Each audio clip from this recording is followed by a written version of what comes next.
The Healing Lives Center is a center for sex trauma and marriage education and transformation, and has the critical mission to strengthen that which God created and values, marriages and the nuclear family.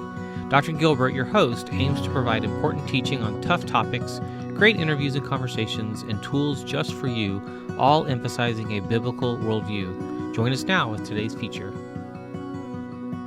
Welcome to the Family Features Podcast. My name is Dr. Corey Gilbert, and today I have the honor to interview and have a conversation with Eksayn Anderson. Thank you so much for coming on. Yeah, I'm so glad to be on the podcast today. Thank you.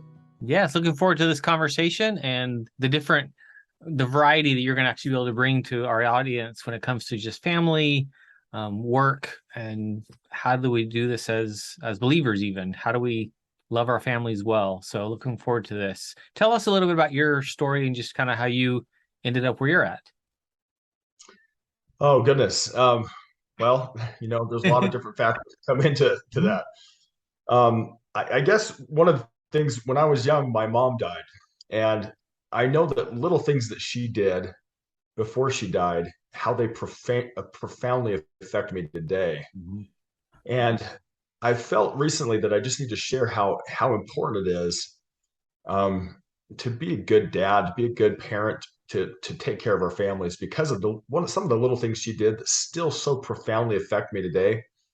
And I can tell you more about that, but that's kind of where I'm at right now. Yeah. And that's huge to think about how, because you were young, like how old? You Well, I'll were. tell you, if you want, I'll tell you a quick story here. I was Sure. 8 years Oh. old. Mm-hmm. Um, and let me back up just a little bit. When I was 8 years old, I used to like to draw trees, and Mm-hmm. I'd draw them. If you can imagine, I'd draw every little branch. Draw the little twigs. I'd draw the little leaves, even the veins in the leaves. And you can imagine a tree with maybe a dozen of individual leaves and branches drawn. I went to see how the other kids drew trees, and I went to school and I saw how the other kids drew trees. They drew with kind of two lines, a little poofy cloud on top. And when I saw how the other children drew trees, I stopped drawing them the way I used to, and I started drawing them the way the other children did. Well, I found out later that when my mom saw this, that she shed a tear. I mean, she cried. She really cried. You can understand why. Well, fast forward a few years anyway. I was at a little league game. I played, and by the way, I was kind of pathetic. There's a couple ways to do little league. You can either be good and actually hit the ball. If you were pathetic like I was, like just hold the bat out and the ball would hit the bat and fall. It's called a bunt. As an 8-year-old, as an 8-year-old boy, I had one bunt the entire season. I was pathetic, but I'm not here to tell you how bad I was. Something happened after this game. When we got done with this game, I went home and my mom started complaining of a really bad headache. She said it was worse than childbirth, which I haven't experienced. Some of the reviewers may hear, but she complained about a headache. My dad, it wasn't typical for my mom to get headaches, and my dad became concerned and said, "I'm going to take mom to the hospital." Well, I remember standing there in the front room of our home, and I gave my mom a hug and said, "I love you," and they drove away. Hmm. Well, this was a little bit odd. I'd never had this. I was a little bit concerned for my mom, and I went to my uncle who just happened to be visiting us that day. And I went to my uncle and I said, "Is my mom going to die?" And he said, "No, she's not going to die. She probably just has a migraine. Just relax. She'll be okay." And I said, "Do you promise my mom's not going to die?" He said, Oh. "No, she's going to be fine." And I wanted to believe him. I went downstairs, and he was well intentioned. I went downstairs. I climbed up on my bunk bed and started reading this book. I could still remember it. It's a book about squirrels. Mhm. And anyway, I waited for my parents to get home, and they didn't get home. And Mhm. I waited. Finally, it was probably, I don't know, two or three in the morning. I probably fell asleep. The next morning, I woke up. I was a little tired, a little anxious. I went out to see if I could find my parents. And I opened the door to my room.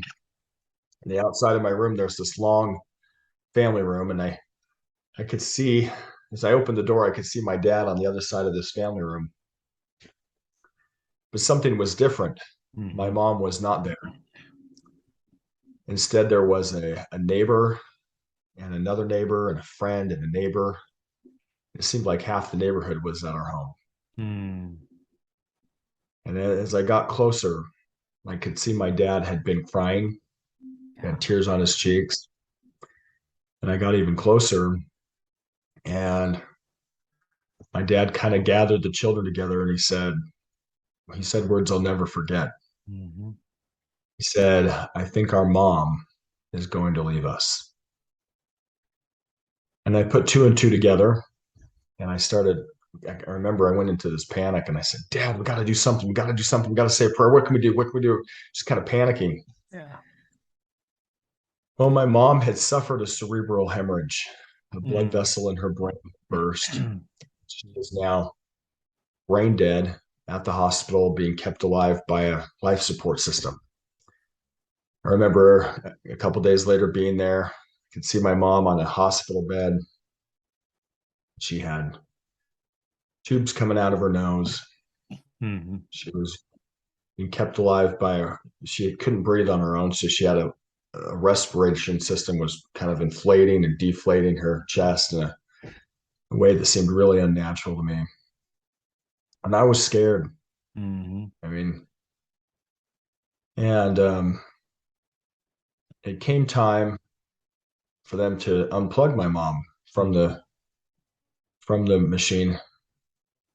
And I remember when she did, that she kind of crinkled up and turned bluish. Oh. And I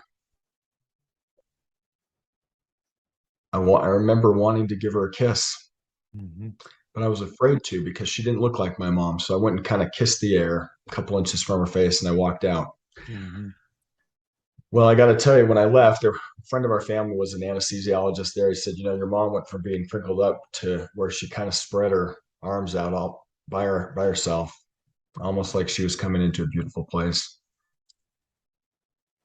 Um, and my mom died that day. Mm-hmm.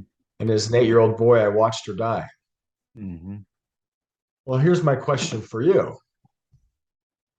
How do you think I draw trees now? I got to tell you, I draw them the way my mom would want me to, Yep. which is the way I see them. Yep. In fact, I've shared this story with audiences many places. I'm sharing it with you right now, figuratively. In this very moment, I'm drawing trees the way I see them right this moment, right this very second. And I felt like, I've done some things in the business world, but I can tell you, the things, just that little knowing that my mom wanted me to draw trees the way I see them. Mm-hmm. Yep. That's all I needed to know. And there's things that I've done and that are affecting her grandkids who she never met, that will continue to affect generations for hundreds of years, probably more than that. That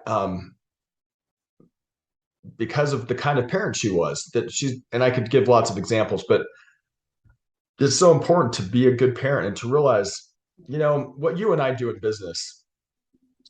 There's some noble things you can do in business. I'm not trying to discount anybody who's built a business or who's successful or what they're doing, but you've got to realize, give it 10 or 20 years, most businesses are bankrupted, disrupted, spot sold, Yep. totally different than they are today, and they're not going to last that long. Right. But the kind of parent you are goes on for longer than you can imagine. I mean, let me give you just one example. Go ahead. Generations. Sorry. Yes. Go ahead. Many generations. I mean, let me give you just one obvious example and a less obvious example. An obvious example would be, so I live in the United States of America. I'll tell you the reason I'm here is because hundreds of years ago, more than one of my ancestors decided to get on a boat from Europe and come to the United States of America. Right. Well, that choice that they made, that one choice, and this is an obvious example, it affects the language I speak. It affects my economic opportunities, my educational opportunities. Yep. It affects my religion. It affects a ton of things because somebody hundreds of years ago got on a boat and came here. Well, yep. That's an obvious example, but there are other things that are less visible that are just as real. Were they patient? Were they kind? Were they drunk? Were they a good keyed in parent or kind of checked out? Those kind of things too can be passed down for a long time. So true. And of course we can change them, but the influence can go on for a really, really long time. And so it's so important that we realize that right now, today, you and I, and everybody listening, if you have children, is raising and influencing people you've never met hundreds of years from now. Yep. Your choices today are literally raising people you will and influencing people you will never meet. So what are you doing today? Because those choices are not just going to last today. They're going to last a long.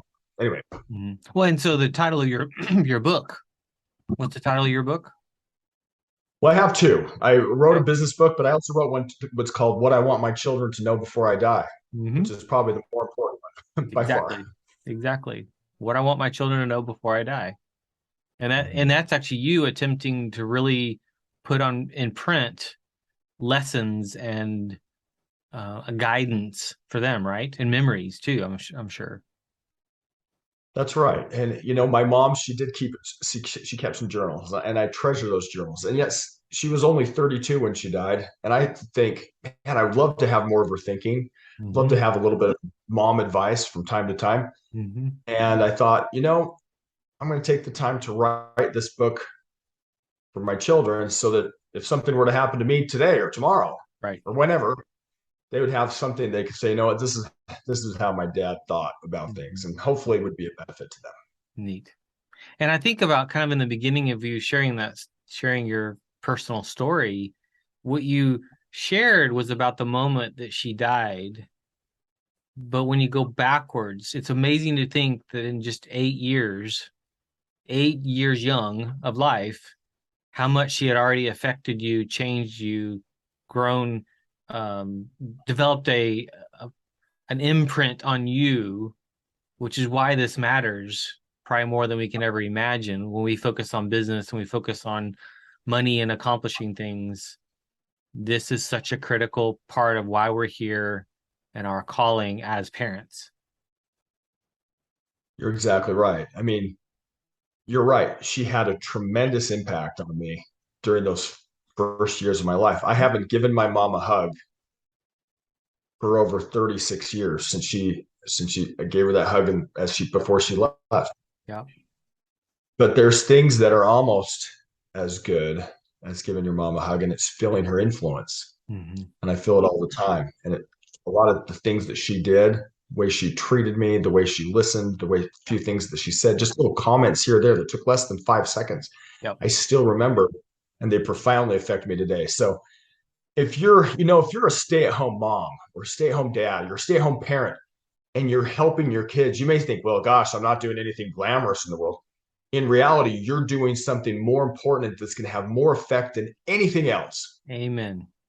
And we have done a horrible job of discounting that job, like the importance of raising your children, being an influence of your children. It's almost all about go conquer the business world, go conquer the world, or what can I get, my accolades, versus, yeah, you got another snotty nose, another dirty diaper, another drama from school or whatever else it is with your kids. Our relationship with our children is imperative. Our influence is imperative. It is so much. And you know what? Interspersed in those dirty diapers and interspersed in those snotty noses and interspersed in the little school dramas, there are some golden moments that will influence your kids for a long time. And you're right. We've got it backwards in our world. We think, I mean, let's contrast this for a second. Let's say a CEO is, top, he's the big shot in his company, gets a lot of attention from other people, positive attention. That company is probably statistically in 20 years, it likely won't even exist, but it might in a different form or be bought or sold or disrupted or something. But there's a good chance it won't exist. The lifespan of companies is even going down. Right. And I can't remember the exact statistics, but 20 years from now, matter. I mean, what did he do it for? I'm not saying he couldn't have done a great. By the way, let me preface this. I'm not saying anything bad about CEOs. I think CEOs contribute a lot. There's many good CEOs that I know of that are great people. They contribute to communities. They do great jobs for people. Lots of good in the world. But I am saying that the lifespan of what they're doing at work has a shelf life that is much, much less than what they're going to do in their own homes with their children. And sometimes we think, well, I'm going to go be away for 50 weeks a year so I can go conquer the world.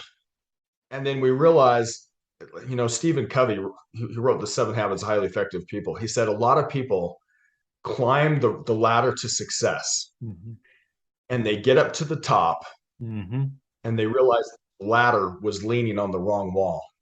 So now I'm this hotshot CEO, but my family life is in shambles. Yep.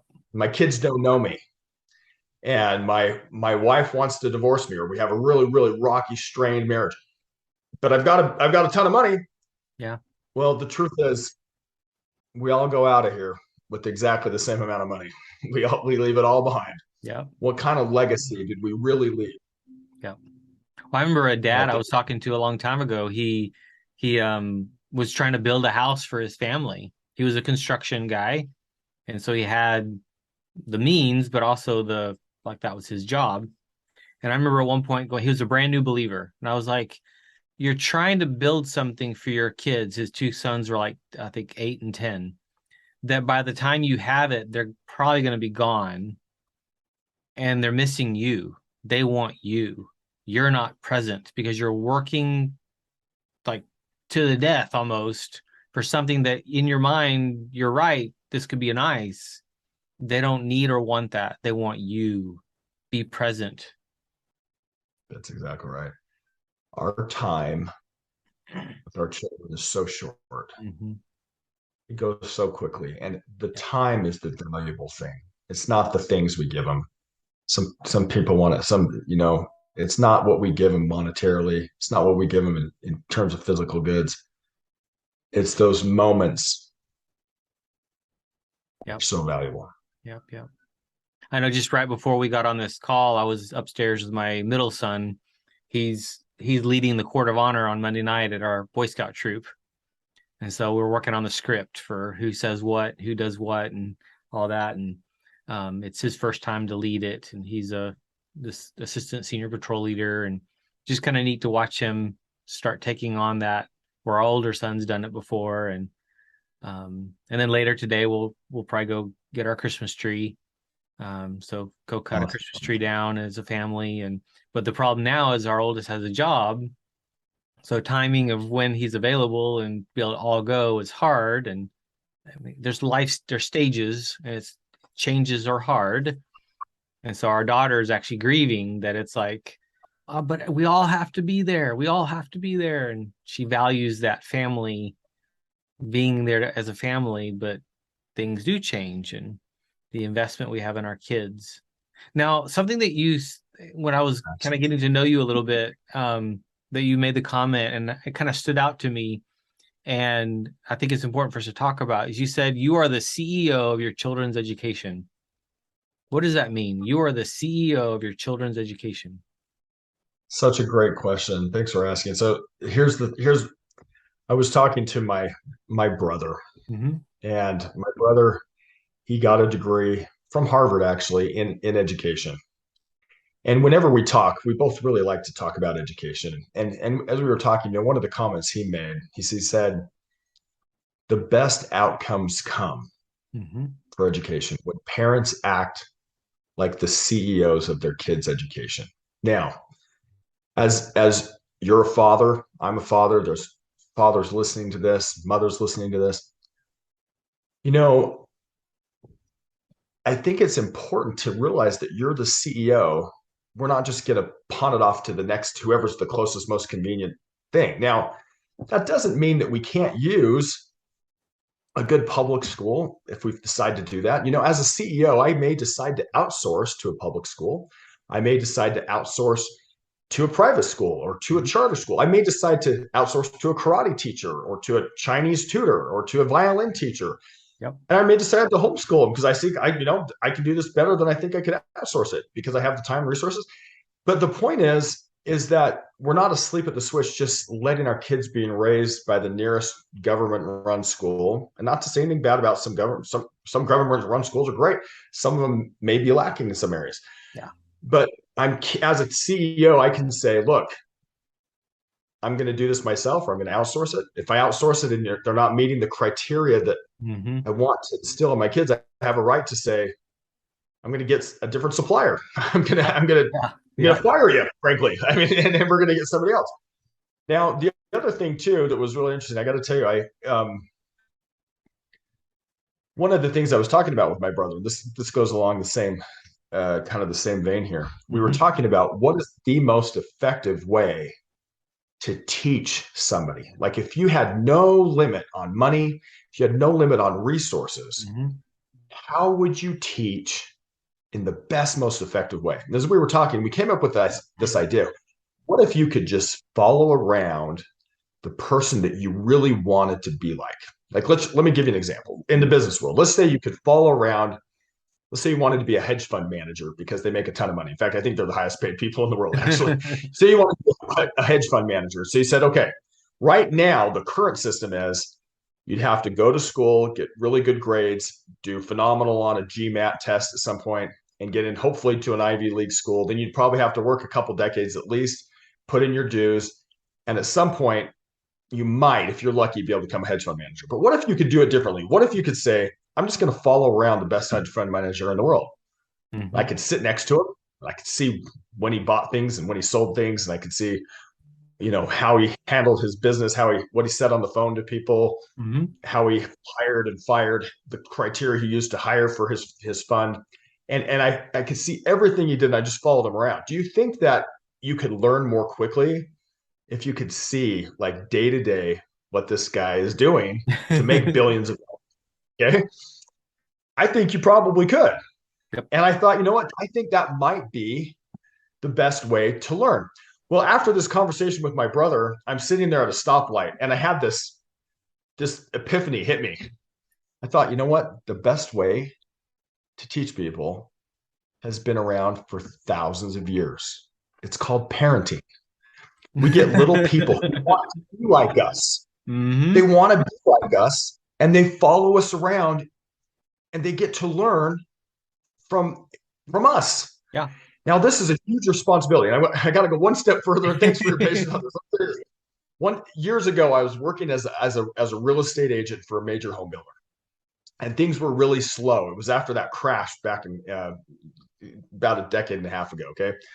And during that crash anyway, so not quite that long ago, but close. Anyway, they didn't have any sales. And at some point, they sent us out 2 and 2 to knock on apartment doors to see if we could get some people to sell homes. That's another story. But anyway, I remember they'd sent us out and I remember knocking on this door. And again, I had another agent there with me. And a little kid came to the door. And this kid said, my mom told me to tell you that she can't come to the door because she's in the bathroom. And then from behind the door, the mom, who obviously was not in the bathroom, said, okay, sweetheart, shut the door. Okay. So at first I laughed. I thought, this is a funny story. Here's this kid telling us that her mom's in the bathroom, she's not. But as I thought about it later, I thought to myself, I just sound kind of funny. But I also thought it's a little bit sad. In fact, quite a bit sad, because I don't think that mom got up that morning and said, today I am going to use the very most effective way to teach people, my example, to teach my daughter to lie. Yep. Bingo. I don't think she said that. I don't think she got up and said, okay, I got this on my checklist. So I'm going to teach her to lie today. Right. But she did. She said, look, if you don't really want to talk to someone, and I don't blame people for not wanting to talk to someone knocking on the door, but if you don't want to talk to someone, it's okay to lie. Yeah. But she did. She taught her using the best way that, instead of just saying, hey, I'm going to show you that it's okay to tell people, hey, I'm not interested or whatever it is. She was doing that. So I think these little tiny decisions that people make, yes, if we could be more self-aware that we have people our little children watching us. Yes. And that's good news and it's bad news because sometimes we blow it, right? I mean, sometimes we say and do things that we shouldn't do. At the same time, if we can be keyed in to say like, wow, this is a teaching moment. And I'll tell you, those teaching moments are everywhere and they're in places you wouldn't expect. And I feel like I know because my mom was there one day and gone the next. I can tell you stuff she did that she probably didn't realize she didn't think it was a big deal. Right. That's a huge deal to me. Yep. I think it's a great example. I think we miss a lot, but one of the best gifts we can even give our kids is as we're going through the day and going through life is also to be someone to say, you know what, I made a mistake and please forgive me. and to admit that it's okay to make a mistake, because there are things that we do that we don't mean to give them that path. So we need to kind of fess up and go, hey, that's not what I want for you. I shouldn't have done that. Will you forgive me? I love that. Yeah. You can model it and say, look, I messed up. Yeah. Can you forgive me? And you can show them that it's okay to say, you know what, when you mess up, correct it. Right. And it's okay. Yeah. Because you're But that example though of I didn't wake up with the plan to teach my kid to lie, that's a really good picture. It's like a lot of what we're teaching is not intentional, which I think should be scary. We need to see they're watching everything. So what kind of person are you in this setting? What kind of person are you when you're pulled over by the police? What kind of person are you when you get a letter from the IRS or whatever else? Like how do you handle conflict, or you didn't get promoted when you were supposed to get promoted, and on and on and on. And so you're exactly right. If we can really work on ourselves, it's kind of that cast the mote out of your own eye first. Like, work as hard as you can on becoming the best version of you, so that your kids can see this version of you. They'll adapt it. I mean, the truth is they're going to adapt. They're going to learn a lot from however you're acting. So take the time to do the things that are important to keep yourself being the best version of you. I mean, yeah, we could talk about that. Well, and I'm not talking about being selfish. I'm talking about being unselfish. Like, be the best version you get. Yeah. Good. Yeah. Such a good point. Well, and what we were talking about is being the CEO of your children's education, which is what kind of led to us talking about this. So going back to the education part, I like what you said. It's like we can outsource this. Some have to. Right. Some you're in a situation where you need to. But the failure there often is the parents literally send off the kid and their hands off. They're not involved. And what you said your brother found out or discovered was when parents are involved. So no matter what you're doing for school, the involvement of the parent is what changes the outcome. That is a key factor, I believe. That's exactly right. And if you can think of yourself as literally the CEO, meaning my kid's education, whether it fails, is not up to the school. I'm not going to blame the school. I'm not going to blame the church. I'm not going to blame somebody else down the road or the government. I'm going to literally say, the buck stops with me. That's my kids. If my kids get a good education, it's my fault. If they don't, it's my fault. But what I'm going to do is try to do the very best I can.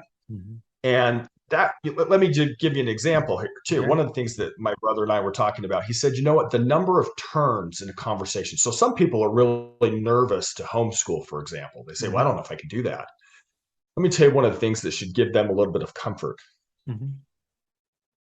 Intelligence is linked, and I don't know the name of the study. I wish I did. But there was a study that said that it's linked to the number of turns in a conversation. So if your child comes to you and says, hey, Dad, I'm working on this algebra problem and I just don't understand how to do slopes in algebra. And then you say, well, what don't you understand? That was one turn in the conversation. And then they say, well, Dad, look at this. It says it's y equals mx plus b. What does the m equal? There's another turn. And then it goes back to you and you say, well, I know that m is the slope and I know that the b is the y-intercept or whatever it is. And you can go through and you can say, and as you go back and forth, those number of turns that go back and forth, that's what creates the neural pathways and the intelligence. So a lot of times in schools, you're sending your children off to school and you have sometimes teachers who are great and sometimes you have teachers who are less than great. And a lot of times there's no turns in the conversation. They're just they're talking and some of the kids are listening and some of them are drifting out and there's no turns. And sometimes as a homeschooler, by being willing to say, okay, well, what do you understand? Let's sound out this word, or let's talk about history, or let's talk about this math problem. And you're going back and forth. You may have triple the number of turns in an hour that they might get at school the whole day long. So if you're trying to say, hey, look, I'm going to homeschool because I feel like I know my kids well enough that I can do this. Take a little faith in knowing that if you can have those conversations, and go and even if you say, well, let's look it up, or I don't understand this either. Let's see if we can find it on YouTube or something where you could help that those turns in the conversation can be very valuable. And oftentimes you can help educate your kids more quickly than you would think in many cases. And I never thought about that in terms of the turns. I like that picture of that. The turns, and where I see, we homeschool our kids and we're a part of a homeschool community, but one of the things that I see with a lot of homeschool families is they're trying to duplicate the school system. And it's like, no, this is different. As in, there is the chance to go way deeper, or wow, we're stuck here. We don't have a classroom that we have to hold hostage because one person's stuck, which happens a lot. Instead, we can actually really focus in on this because it's just that one kid, and you're able to stay there like in algebra until you get it.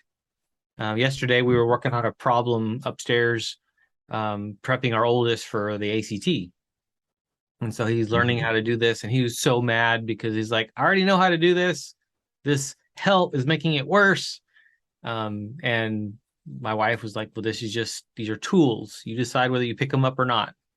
I had no clue what was going on. It was Pythagorean theorem stuff. Sorry, that was too long ago.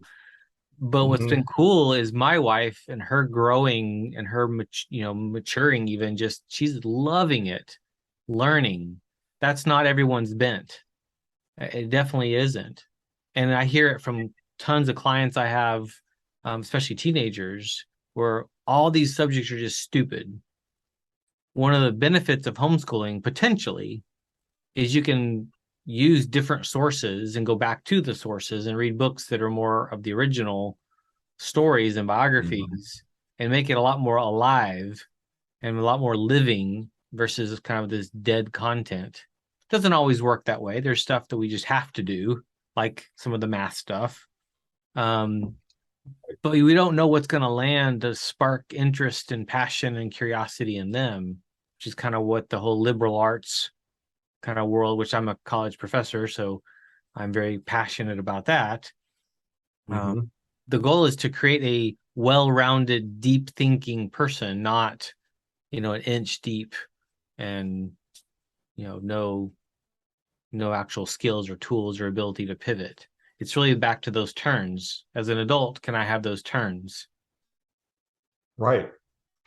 Yeah, absolutely. And the other thing that is interesting is, like, who knows your children better than you and your wife? I mean, who knows them better? Do you really want to hand it off to someone? You could. Let me just give you an example. I know that I am not the best person to teach my kids how to swim. Okay. So I'm okay.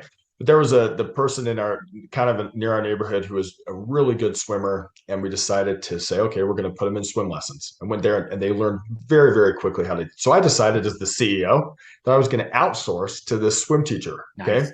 Yep. And that worked really well.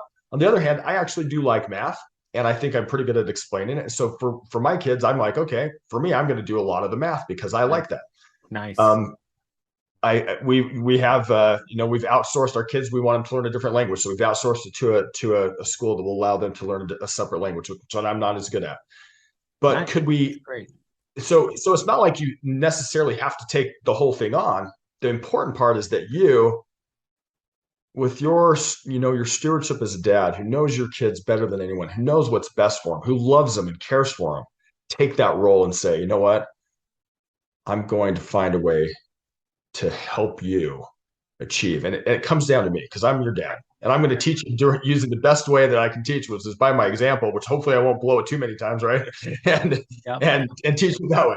So, yeah. When I told my oldest recently, we were on a trip together, and I said, what I hope you discover at some point later, probably in your 20s or even later, is that the decisions that I made for you were extremely intentional. They were very much on purpose. The certain boundaries that I put, or the things that I didn't let you do, you're not going to understand it now, and I understand that, and I'm sorry, but I hope one day you will. But you may not. You might hold this over my head the rest of your life, and I hope not. But I'm hoping that one day you'll see that my wife and I are a team, and we're doing this strategically, not haphazardly. That's a very different model than a parent that is basically outsourcing and they're not being the CEO. The buck doesn't stop with the parent, because what they end up doing is just complaining about everything, blaming the school, blaming the church, blaming this system or that system or this teacher. No, Right. It ends with me, and it starts with me, it ends with me. I love that CEO mentality that you're talking about. That's so helpful. If every parent would say, my kid's education is up to me. Yep. Doesn't mean you're the best at doing it, but you take that level of responsibility. I think things would be there would be a lot better outcomes than we're seeing now, when it's just like, well, it's the school's job to educate, or somebody else's job, or just pawn it off. It's not. I mean, God gave us our children for a reason. That's my opinion. Well, I had a question last night in one of my classes. One of the students asked, what about these single moms who are working 3 jobs trying to just make ends meet, and they're very absent with their kids? The question that came to my mind as he was kind of unpacking this question was, yes, there are some, probably a lot, that really literally are just trying to make food and rent. And my hat's off to those single moms who are trying their hardest. Good for them. Yes. Yeah. But there are some, probably too many of them, that are trying to give their kids something that they didn't have, that the kid would probably rather their mom over whatever it is that the mom is trying to make up for. Or they're trying to make up for something that they feel like the kids are missing out on, like not having the dad. And so they're trying to give them things, so stuff, or a nicer place to live, or a bigger place to live, or a school, that in the end I go, you know what? The kid wants you. In the end, they would probably give up that special team or having that nice bike to have you. Well, let me first of all say this. To any single mom out there who is trying their best to give their kid a good life, my hat's off to them. And I realize there are circumstances that I don't understand in every situation that are different. And so for any single moms out there who are working hard for their family, good for them. That said, I think you're right. I think that a lot of people, and I know people, and I won't name any names, even people who are close to me, who said, you know what, I would so much rather have had my father there or my parent there than to have extra stuff. Right. And I think if you can see that precious time where they really, really want to be around you, because I tell you, that time ends. They grow up and they don't want to be around you as much. Right. It starts happening in the teenage years even. We have this precious little time. So for those people who are trying to juggle and support their families, whatever family situation it is, good for them. Wow, keep trying. But I say, as you balance those priorities, like you're saying, maybe balance them and say, you know what? Maybe I'm okay having a few less things, or I can drive a little bit less nice car. We can live in a little bit smaller house. Because I want to spend time with you, my precious child, my precious children, because this is a time that won't last. Right. And it's so important. So I agree. Thinking of Christmas, what should be under that tree?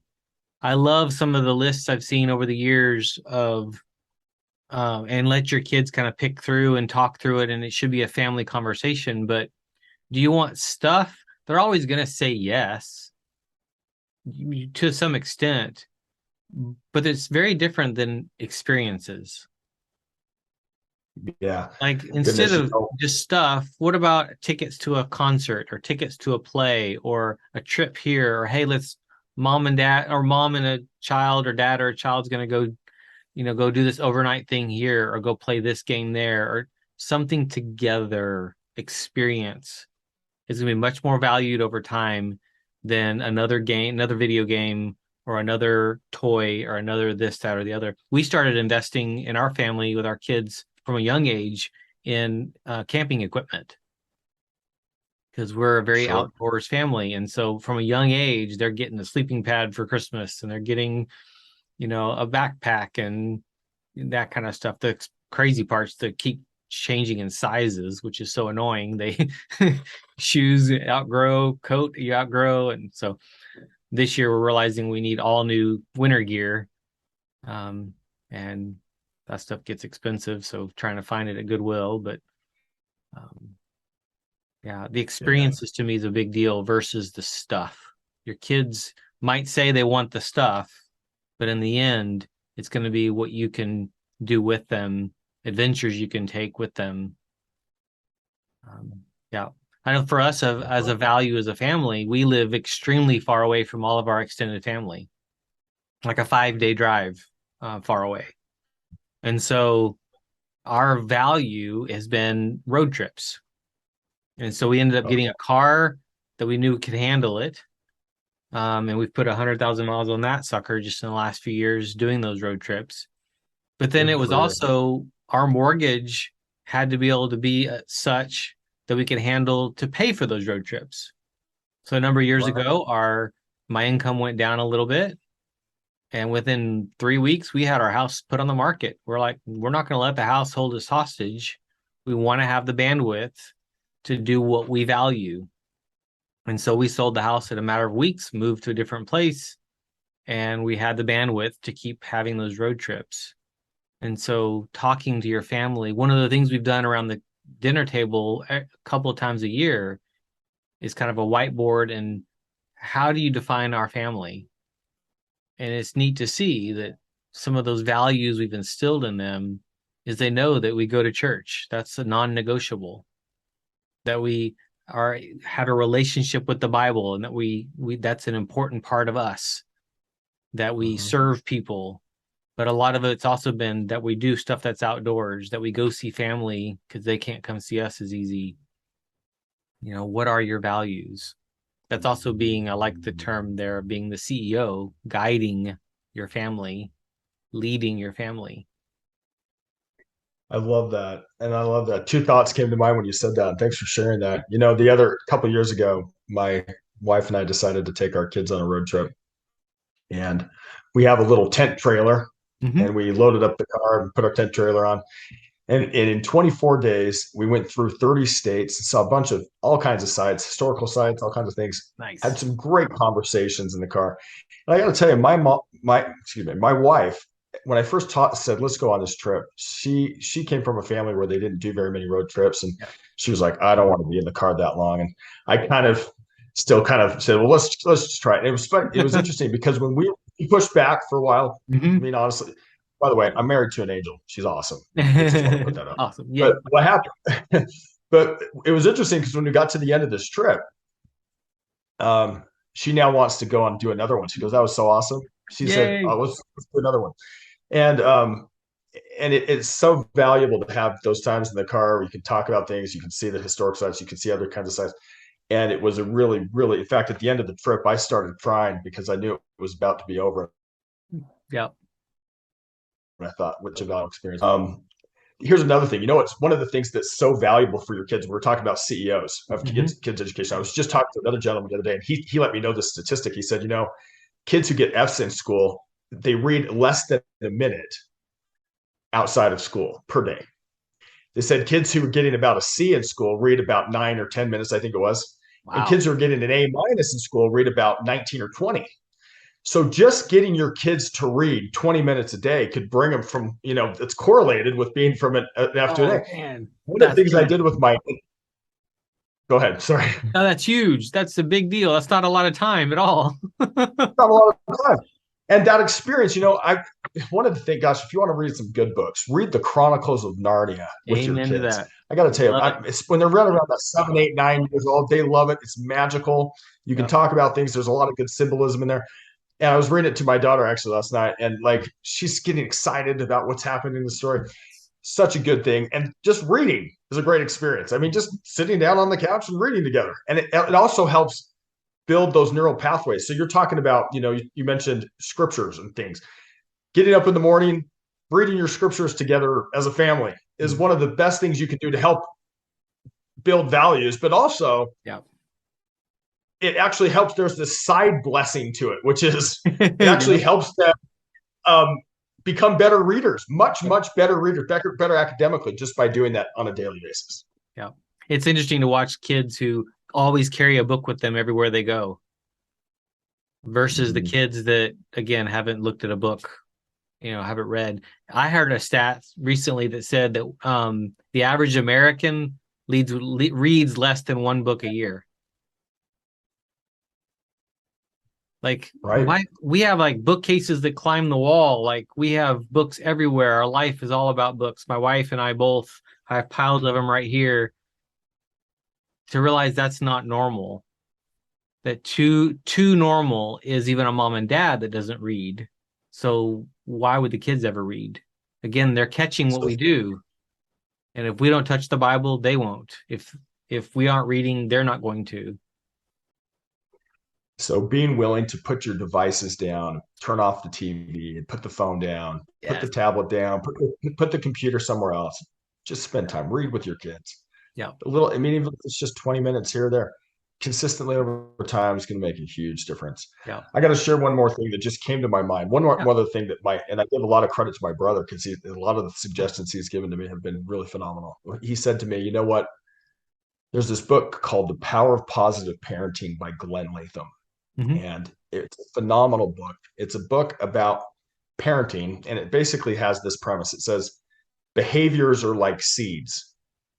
Mm-hmm. And attention, if you can imagine, I had a pitcher of water in my hand here. I water the behaviors that I want to see grow with attention. Well, have you ever seen a parent? The parent walks in and says, well, I can't believe you stayed out till 3 a.m. last night. You didn't make your bed. You're getting a C- in math, and you're playing too many video games. Well, what's that parent inadvertently doing? They're actually watering. They're watering with attention the behaviors they don't want to see grow. Mm-hmm. And they're actually making it more likely that those behaviors will occur. If one of the things that changed the way I parented, and I was lucky that my brother recommended this book many years ago, was catch your children doing something right. Like really be keyed in to what they're doing right and give them attention for it. And you'll actually notice, and the research even showed this, is that the bad behaviors will kind of fall away.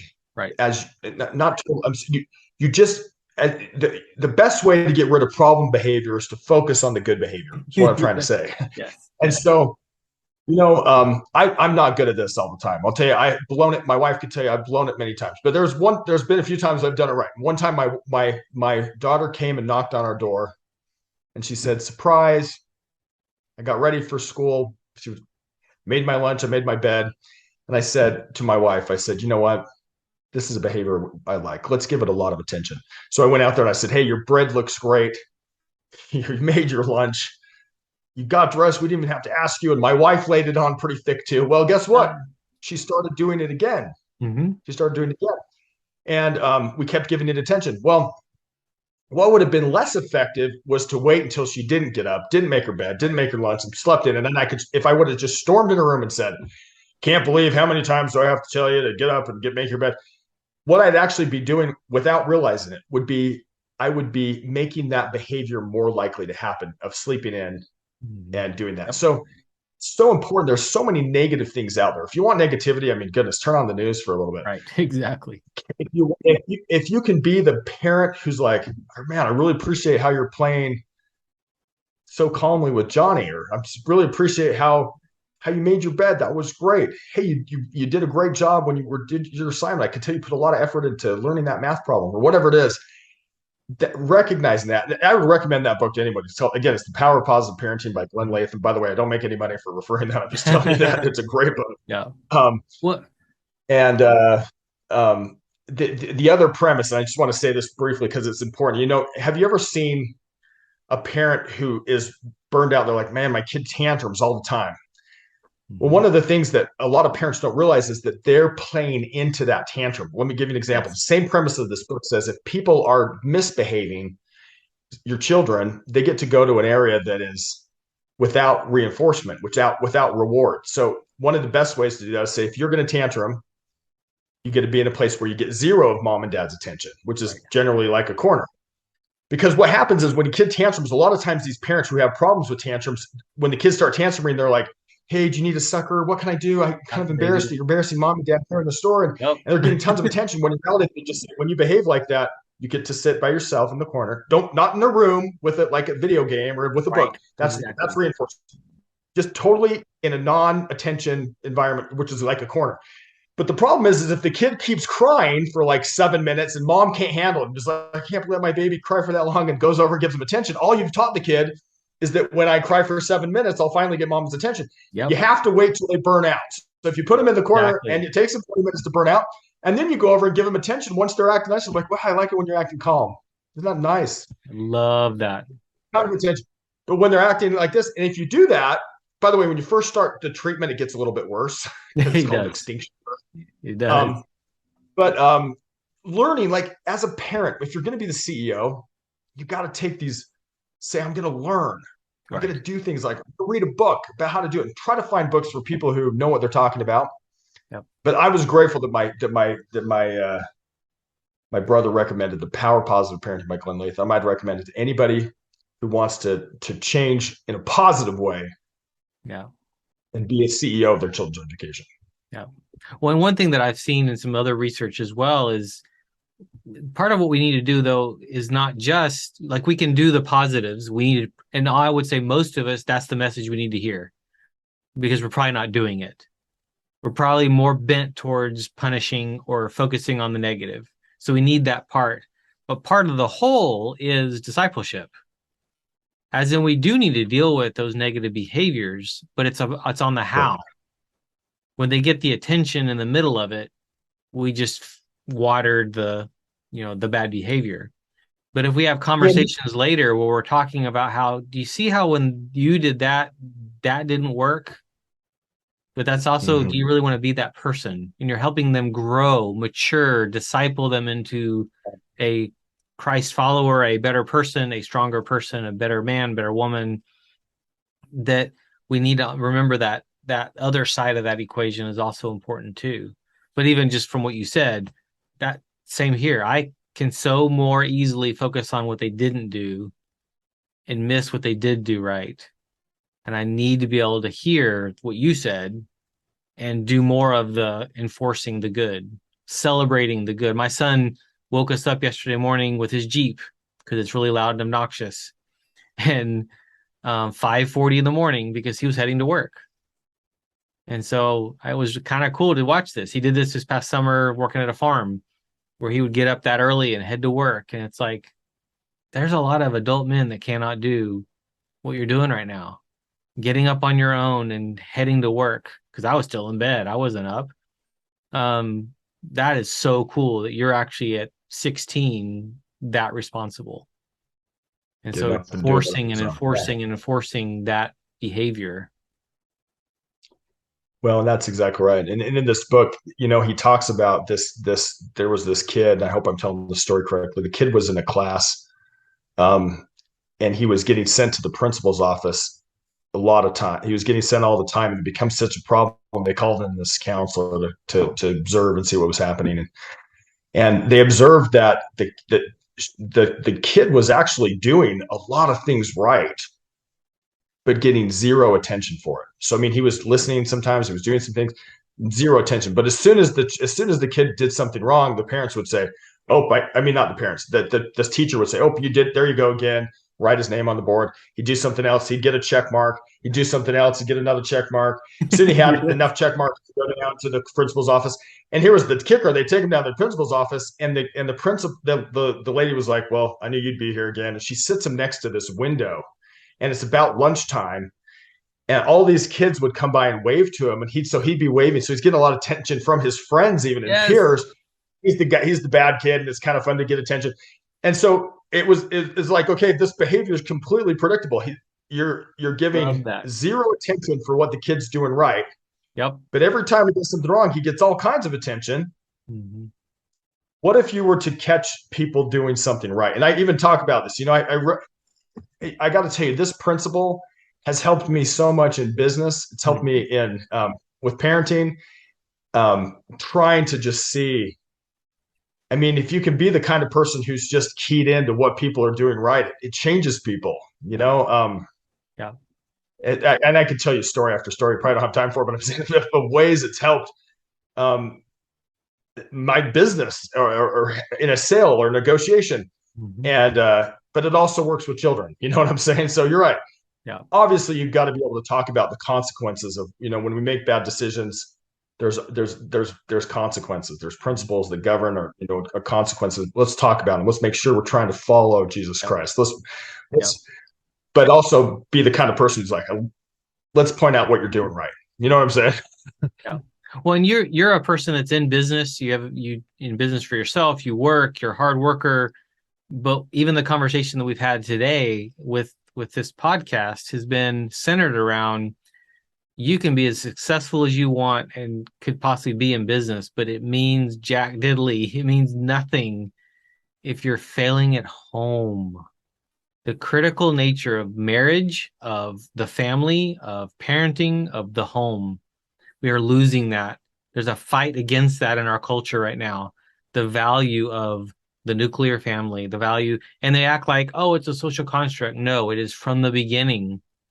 And it's always been, and always has been an ideal that when we try to reinvent it, it falls apart. One man, one woman, husband, wife, in marriage, for life, with children that are invested in those children. That's where we win, which then amplifies the wins on the outside when it comes to business and other things. There was a wise man, I think it was Neil Maxwell, that said something like this. He said, if we don't fix marriages and families, and I'm probably misquoting it, so let me just disclaimer that right now. He basically, everything else we do will be like straightening deck chairs on the Titanic. And let me tell you what I mean by this. So we may, you can blame it on, say, politics and say, well, it's their fault. It's the conservatives, or it's the liberals, or it's the Republicans, or it's the Democrats, but the truth is, or we need more police or less police, or we need more social programs or less social programs. And those are valuable discussions. But the truth is, if we don't fix marriages and families, if there's not enough good parents, there will never be enough policemen. Yep. One of the quotes this guy said. If you don't have enough good families and parents, you're not going to be able to have the government fix it. Do you see what I'm saying? We don't want to be straightening deck chairs on the Titanic. We want to be plugging the leak in the Titanic, which is strengthening marriages and families. If we can fix that, you're right. I don't believe it's I live in Oregon, and that's near Portland, Oregon, and Seattle, which has been a lot of the center places of all the riots and a lot of the immaturity. And one of the things that I think about every time that we would hear about these riots, which are an hour away, is like every single one of those people throwing a chair through a window or feeling entitled was raised by somebody. And I'm like, this scares me. Those kids who became young adults were created by somebody and raised by somebody. But what's missing? Love and affection and intentionality and reading to them, and actually boundaries and ethics and morals and values. And a lot of the studies show that a lot of people who are in prison right now, frankly, didn't have effective, good keyed-in dads. A lot of the dads were absent. Exactly, that's the key. We're being a good dad, and I'm not saying anything to diminish moms, but the research shows that they're highly correlated with dads, which is, when you have a dad who can say, at 6 years old or 12 years old or 13, we're going to treat people with respect. We protect others. We protect the vulnerable. We provide for a family. They can look up to him and learn from a dad who's keyed in. That's really, really valuable. And you're right. When the dad's not present, a lot of times that the correlation of people in prison is very highly correlated with fathers are key. who are not present in the home. Yeah. And I wish I had the study for that, but I've heard it from multiple places. And then single moms, one of the things that I tell single moms is, no, you are not dad and mom. You are just mom, which means you need to have a community around you where you have other dads, maybe even your own uncles or your own dad, but other men investing in your kids. I love in our Boy Scout troop having single parents that join, and we tell them, it's like your son, you're entrusting your son to us. and mom, you're not invited in a sense of we only have dads on our campouts. It's only dads because we're under men's ministry and it's men mentoring sons. That's our model that we're following. And as a single parent, partner with people. The church, to me, that's an area that the church might need to step up on a lot more when it comes to ministering to single moms, is providing those places. And I think they do in a lot of places through youth group and Awana and other tools. But the men that you put around those kids growing up will be a higher value than you realize to that single mom. Don't do it alone. You're not meant to do this alone. And the sad thing is, interesting thing is as you said, moms, you're important, but dads, you're actually probably more important to the future of that young man and young woman. Well, I think both are super important. Like, let me give you an example. I think as a man, I believe my job is to be a protector, a provider, and to preside in my home. In other words, to lead my home. Yep. And I think my wife is better at nurturing than I am. She's awesome. She's good at nurturing. You know what I'm saying? Yep. I think both are important, but to discount, I think a lot of times people in our society, they've discounted that we don't need, the dads are just kind of not as important. Yeah. I think they're both very important. It's important for a child to have a dad and a mom, and to be able to have both that nurturing and that learn the importance of that. In fact, a lot of the social ills come because of that. Right. And I think there's a lot of moms who are putting in their as hard as they can. There's a lot of single moms who are trying their best to raise kids. But I think it's right. Having that positive role model, male role model, that's a positive one. And that's where like sports. I love the movies that talk about they join this team and that coach really brought out good stuff. And these sad thing is I don't hear that a lot in real life. I hear a lot of abuse that ends up happening among some in sports. But not only that, I also hear some that it's that coach that believed in me. And ironically, it's usually that male coach that actually influenced me. One of the cool things about mother and father is it goes back to the original design. Men and women are different. I know our world acts like that's not true. We are different. And so I deal a lot with parents where I'm like, stop trying to make him parent like you or her parent like you. You are different people. So how can you be actually assets? And you have strengths, but you also both have liabilities. And how can you be a team in your parenting? And I don't mean just the good cop, bad cop kind of mentality, but there's things that he's going to see that she's not going to see. And there's things that she's going to see that he's not going to see. And there's sensitivities that are different. God's design is perfect. So we need to lean into that design and actually help strengthen that design, as in marriage, man and woman, and a family. So then when that's broken, that's where I think the church and the scripture actually calls it out to take care of the widow and to be a part of those that don't have, in a sense, the ideal. Right. I mean, to visit the fatherless and widows in their affliction. That's part of being a follower of Christ for sure. Yeah. I have a huge passion for that. I do believe, and I'm passionate for just inspiring parents to realize that they have the ultimate career. Yep. I love that. If you're a parent, you have the ultimate career. You want to change the world. I think it was Mother Teresa, I think, had the quote that said, "You want to change the world, go home and love your family," or something similar to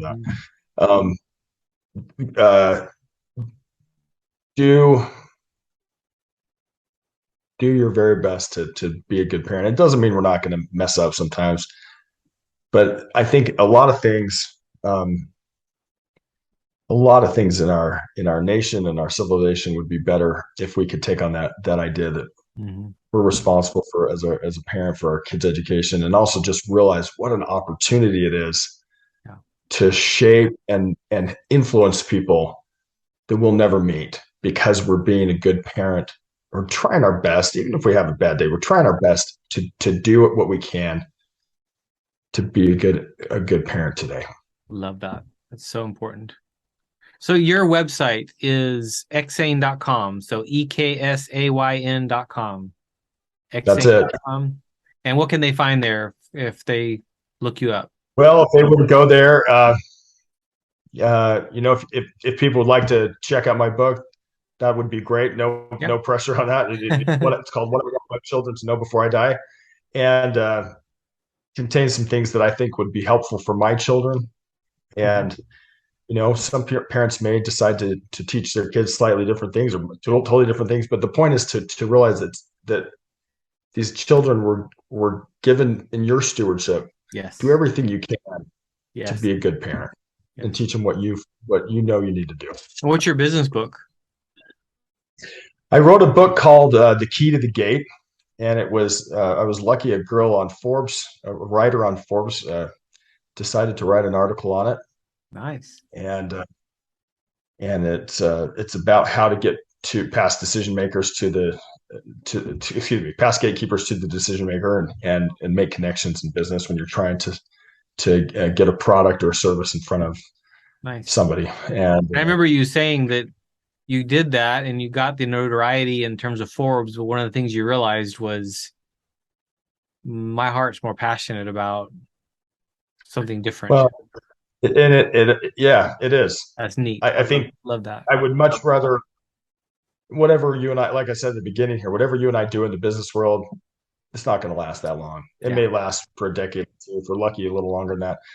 But whatever we do in our own homes is going to last for so much longer. It's going to go on, I think, forever. But we could even argue hundreds of years. It's going to have a massive. Jesus returns. Till Jesus returns. Well, Eksayn, it's so great talking with you and so great getting to know you a little bit, some of your story, and this has been a very valuable conversation. I hope it's encouraging to those listening, and they can find out more about you at, again, eksayn.com, EKSAYN.com, and the link will be in the show notes. And so thank you so much for this conversation. Thank you, Corey. Appreciate you having me on your show today. Honored. Blessings. Thank you. Thank you for tuning in to the Family Features Podcast. It's been an honor to serve. If you're struggling and in need, Dr. Gilbert provides a free consultation for new clients. Check out his website at healinglives.com to book a call. If this has been helpful to you, please share it, leave a review, and help us get the word out so that we can see lives changed, marriages touched, and more people come into a life-changing relationship with Jesus Christ. For more help and resources, check out Dr. Gilbert's website for books, courses, and more trainings at healinglives.com. Bless you and your family and all God wants to do in and through you. Remember, your marriage and family are worth fighting for. This is Dr. Corey Gilbert. See you next time.